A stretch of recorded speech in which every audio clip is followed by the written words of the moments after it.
किया है, जिस सुत्त का नाम महासती पट्ठाण सुत्त है। उस सुत्त में शरीर और मन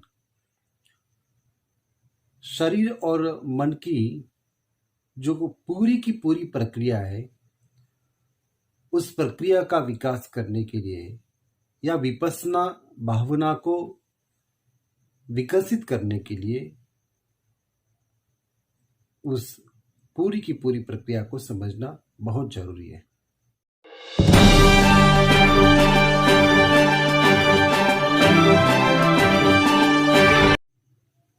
नमो बुद्धाय। बौद्ध धर्म में बुद्ध ने जो विपස්සना साधना का भिक्षु और भिक्षुणी के लिए और सभी लोगों के लिए, उपासक उपासिकों के लिए जो अत्यंत महत्वपूर्ण सुत्त दिया है, जिस सुत्त का नाम महासती पट्ठाण सुत्त है। उस सुत्त में शरीर और मन की जो पूरी की पूरी प्रक्रिया है, उस प्रक्रिया का विकास करने के लिए या विपස්සना भावना को विकसित करने के लिए उस पूरी की पूरी प्रक्रिया को समझना बहुत जरूरी है।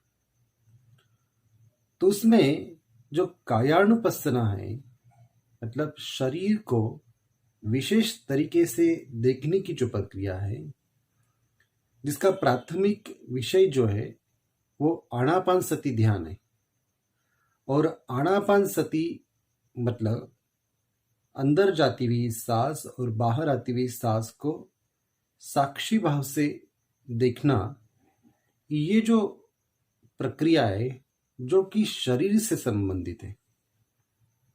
और शरीर से संबंधित ये जो सांस आने जाने की प्रक्रिया है, इसको हम जितना देखते हैं, उसके प्रति जितना हम साक्षी भाव रखते हैं या स्मृतिमान होते हैं, उतना उतना शरीर के प्रति, काया के प्रति हमारी साक्षी भावना विकसित हो जाती है या स्मृति भावना विकसित हो जाती है।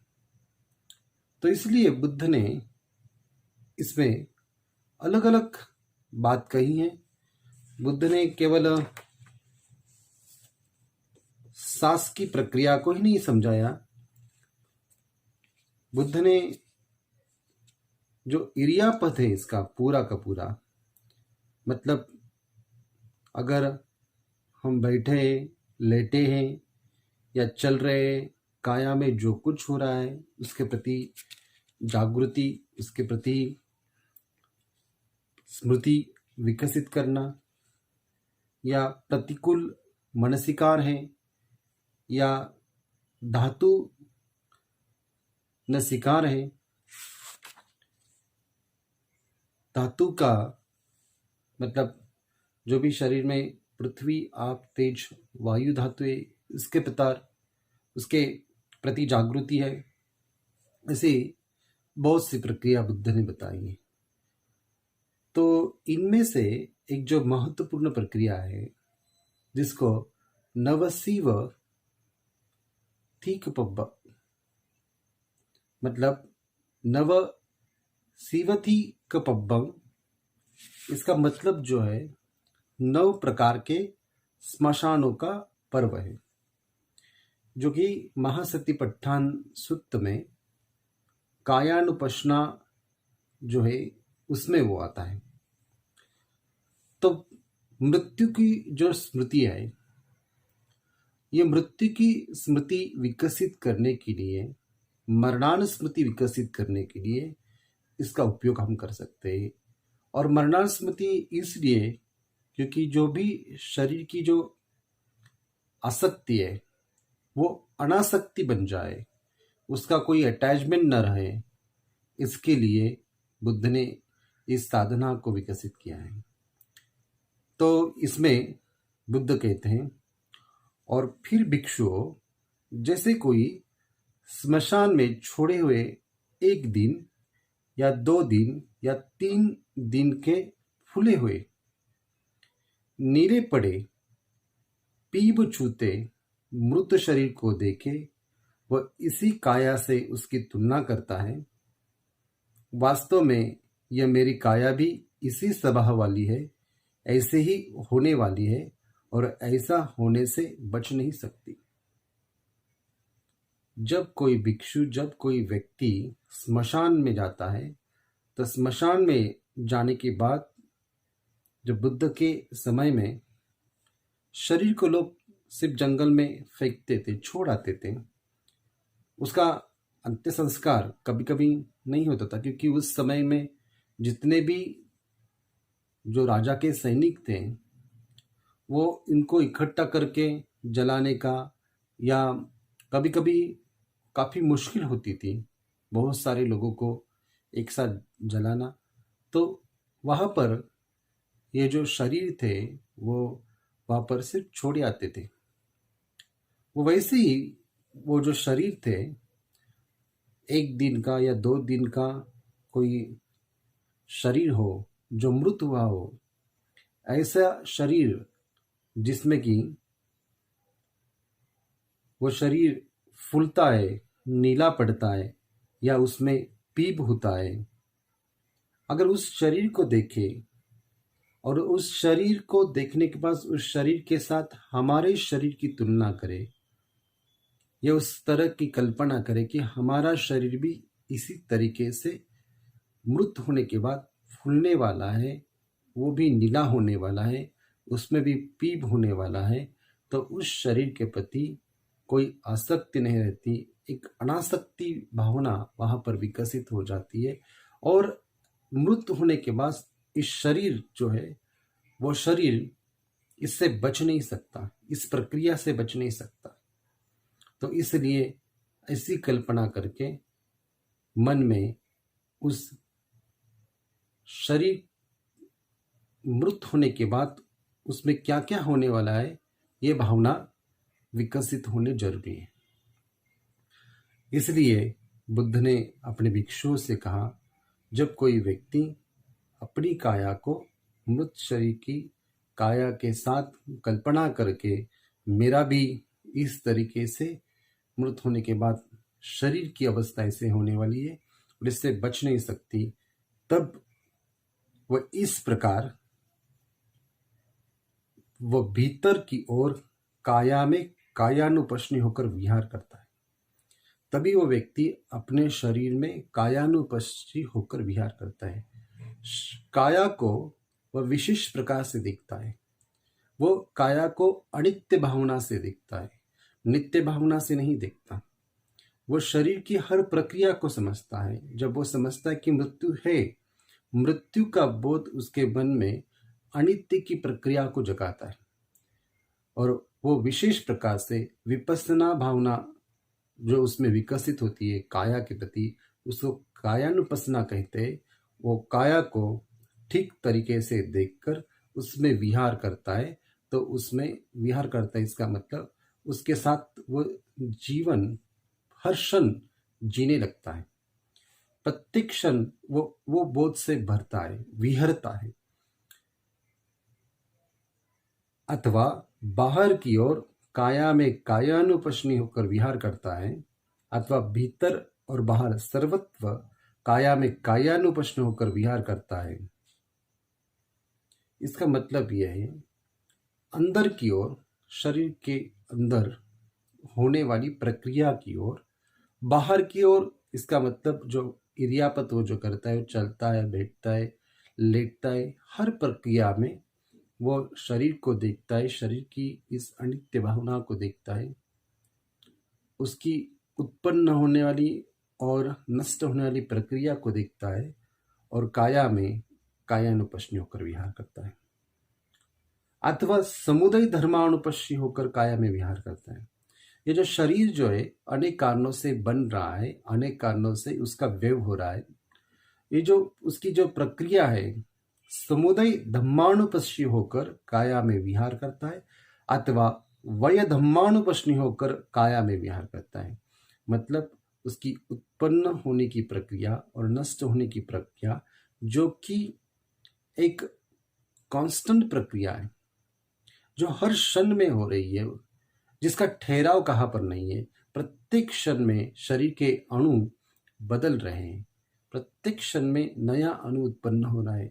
उसकी जो एक अष्टकलाप की प्रक्रिया है, उस प्रक्रिया को समुदाय धर्म के साथ, व्यव धर्म के साथ वो विहार करता है, उस प्रक्रिया को जानता है, अथवा समुदाय व्यवधम्मानुपश्नी होकर काया में विहार करता है। इसका मतलब वो हर स्थिति को, हर क्षण को समुदाय और व्यव, समुदाय का मतलब होता है अनेक कारणों से जो कलाप बनते हैं, जो अणु बनता है, उसको जानता है। अनेक कारणों से नष्ट होता है, उसको जानता है। ये जो प्रक्रिया जो चलती है, उसको वो जानकर काया में विहार करता है, अथवा इसकी स्मृति, इस सच्चाई प्रतिष्ठापित हो जाती है। यह काया है। तो काया कौन सी है? काया जो है उत्पन्न हो रही है, नष्ट हो रही है। पृथ्वी, आप, तेज और वायु से जिसका समुच्चय हो रहा है, वो उत्पन्न हो रहा है और नष्ट हो रहा है, और उत्पन्न हो रहा और नष्ट हो रहा है। और ये काया है। काया कोई स्थूल स्वरूप नहीं है। काया प्रत्येक क्षण में बदल रही है, और ये बदलने वाली जो काया है, इसको वो जानता है, और उसकी स्मृति, उसकी सत्यता, उसकी सच्चाई उसके मन में प्रतिष्ठापित हो जाती है। और जब तक मात्र ज्ञान, मात्र दर्शन बना रहता है, तब तक अनाश्रित होकर विहरता है। इसका ज्ञान या उसका दर्शन बना रहता है, तब तक अनाश्रित होकर विहारता है और लोक में कुछ भी ग्रहण नहीं करता। इस प्रकार भी कोई भिक्षु काया में कायानुपश्नी होकर विहार करता है। इसका मतलब अगर कोई व्यक्ति, इसका बोध उसको हो जाए, और बोध के साथ वो अनाश्रित होकर, जब तक शरीर है, उस शरीर में कोई भी आसक्ति या कोई भी लोभ या राग या द्वेष की भावना उसमें विकसित नहीं होती। मतलब कोई भी वो अपने शरीर में या अपने मन में इस लोक की कोई भी स्थिति को ग्रहण नहीं करता, तभी वो काया में कायानुपश्य होकर विहार करता है। तभी वो अपने शरीर में शरीर की प्रक्रिया को जानकर विहार करता है। तो ये उसकी एक प्राथमिक प्रक्रिया है, जो कि स्मशानों में जाकर भिक्षु या व्यक्ति करते थे।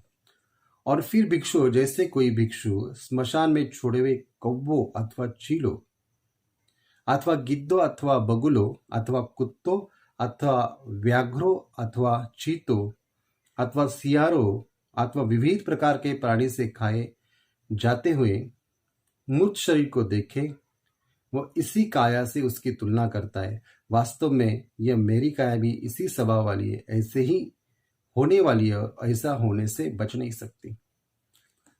तब वो स्मशान में छोड़े गए शरीर को देखता है कि कोई कौवा खा रहा है, या कोई चील खा रहे हैं, या कोई गिद्धे खा रहे हैं, या उसके ऊपर बगुले बैठे हैं, अथवा कुत्ते उसे खा रहे हैं, या व्याघ्र उसे खा रहे हैं, चीता उसको खा रहा है, सियारो उसको खा रहा है। तो ऐसे विविध प्राणी जो है वो मृत शरीर को खाते हैं, और हमारा शरीर भी स्मशानों में इस शरीर की गति उसी तरीके से होने वाली है जिस तरीके से यह शरीर वहां पर पड़ा है। और शरीर को, इस मृत शरीर को जैसे अनेक प्राणी खा रहे हैं, वैसे मेरे शरीर को भी अनेक प्राणी खाएंगे, ऐसी उसके साथ तुलना करता है या कल्पना करता है। और इस काया में अनासक्त भावना विकसित करके कि मेरी काया भी इस तरीके से होएंगी, मेरी काया भी इस तरीके की स्वभाव वाली है, ऐसी ही पड़ी रहेगी, और इसके ऊपर भी ऐसे ही कौवे और बहुत सारे प्राणी उसको खाएंगे, ऐसे होने से वो बच नहीं सकती। इस प्रकार की वो मन में भावना विकसित करता है और काया में कायानुपश्य होकर विहार करता है, अथवा बाहर की ओर काया में कायानुपश्य होकर विहार करता है, अथवा भीतर और बाहर सर्वत्र काया में कायानुपश्य होकर विहार करता है।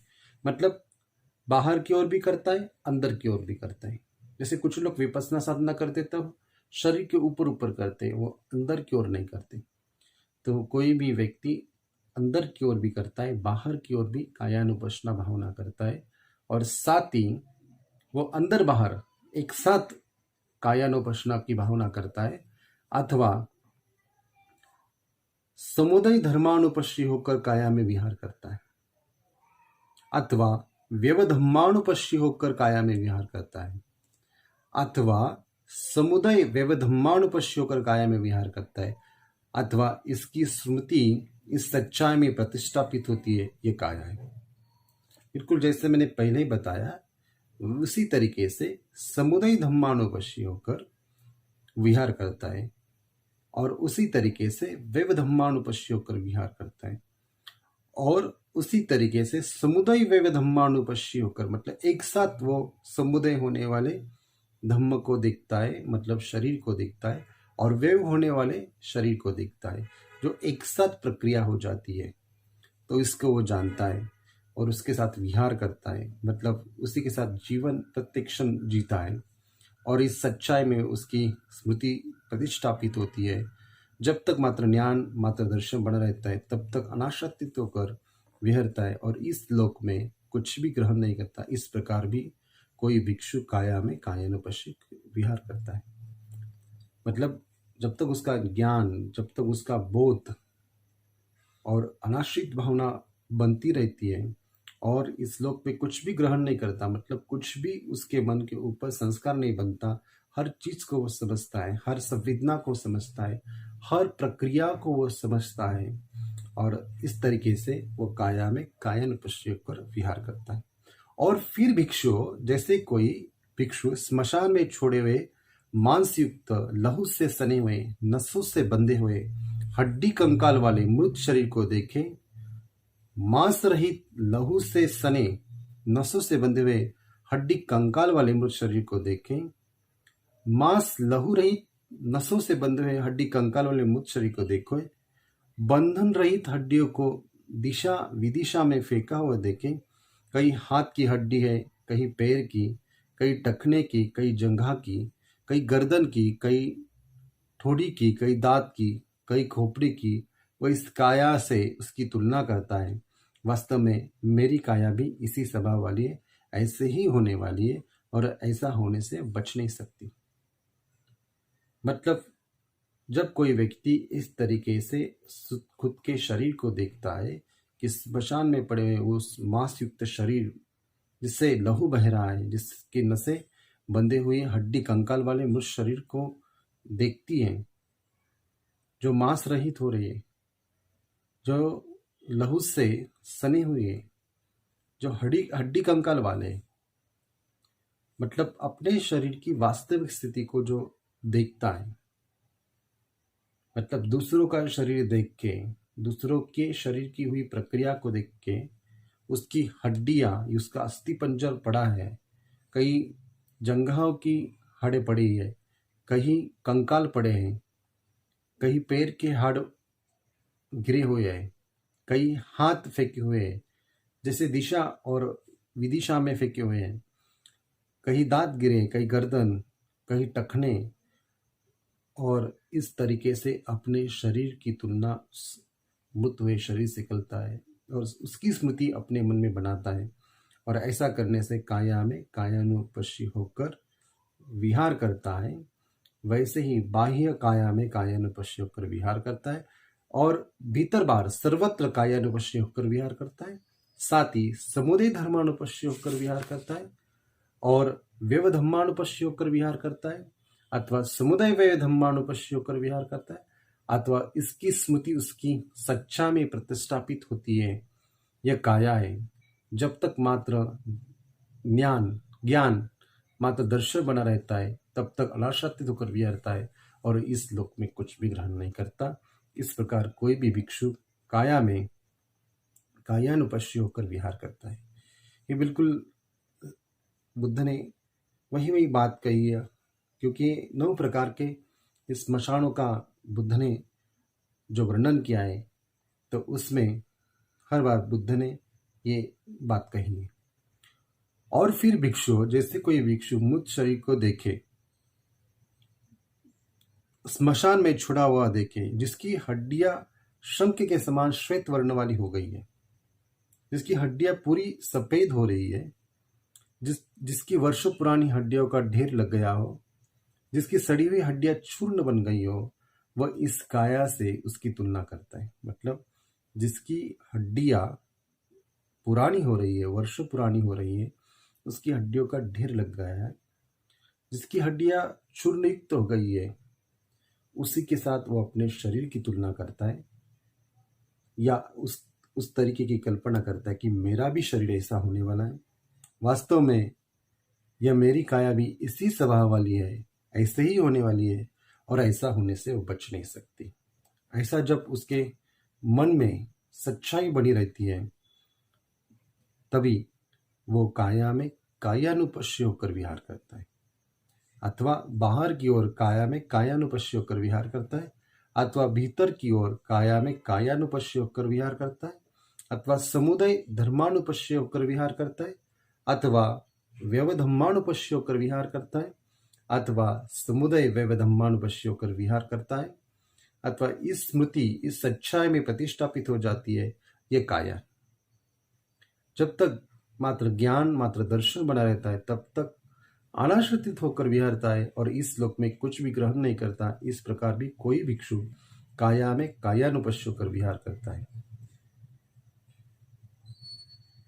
जब तक ज्ञान बना रहता है, जब तक मन की अनाश्रित अवस्था बनी रहती है, दर्शन बना रहता है, तब इस लोक में, इस इंद्रिय जगत में कुछ भी उसके मन में परिणाम नहीं करता। वह हर सच्चाई को जानता है और कायानुपश्य होकर विहार करता है। यह अत्यंत महत्वपूर्ण पर्व बुद्ध ने महासतिपट्ठान सूत्र में समझाया, क्योंकि मृत्यु एक ऐसा जीवन की प्रक्रिया है जो कि हर क्षण में हो रही है। अंदर जाती हुई सांस और बाहर आती हुई सांस, अंदर जाती हुई सांस जीवन की प्रक्रिया है और बाहर आती हुई सांस मृत्यु की प्रक्रिया है। ये प्रत्येक क्षण में हो रही है, और इस प्रत्येक क्षण में होने वाली इस प्रक्रिया को अगर आप सच्चाई में देखें तो हर चीज आपको समझ में आएंगे, क्योंकि शरीर जो है, ये शरीर में ये पूरी की पूरी प्रक्रिया इसी प्रकार से हो रही है। ये उत्पन्न हो रही है और ये नष्ट हो रही है। ये समुदय धर्म के साथ उत्पन्न होती है और व्यव धर्म के साथ वह नष्ट हो जाती है, या इतनी त्वरा से उत्पन्न होती है। समुदय व्यव धम्म नुपश्ची होकर अगर कोई साधक इसमें विहरने लगता है या साधना करने लगता है या उसका सातत्य बना रहता है, तभी वो अनाश्रित अवस्था को प्राप्त होता है, तभी वो वीतराग, वीत द्वेष और वीत मोह की अवस्था को प्राप्त होता है। क्योंकि उसकी मृत्यु की सच्चाई, मृत्यु का बोध, अनित्य भावना का बोध, मृत्यु की भावना का बोध उसके मन में जितना जागृत होता है, उतना जीवन जो है बहुत लंबा नहीं है। जीवन जो है, जो एक दिन खत्म होने वाला है। हर व्यक्ति मृत होने वाला है, हर व्यक्ति मरने वाला है, और हर व्यक्ति मरने के बाद उसकी शरीर की क्या अवस्था होती है और उसकी क्या प्रक्रिया होती है, ये व्यक्ति तभी जान सकता है जब व्यक्ति इस 9 स्मशानों की इस अवस्था को समझे। जो बुद्ध ने 9 प्रकार के स्मशानों का पर्व बताया, इसको जब तक वो समझता नहीं, तब तक उसकी साधना का विकास नहीं होता। इसलिए विपश्यना साधना करते समय ये अत्यंत महत्वपूर्ण पर्व है, लेकिन बहुत से साधक इसकी ओर ध्यान नहीं देते। बहुत से साधक केवल संवेदनाएं या अनापान सती ध्यान करते हैं, लेकिन उसी के साथ इरियापत की भावना विकसित नहीं करते।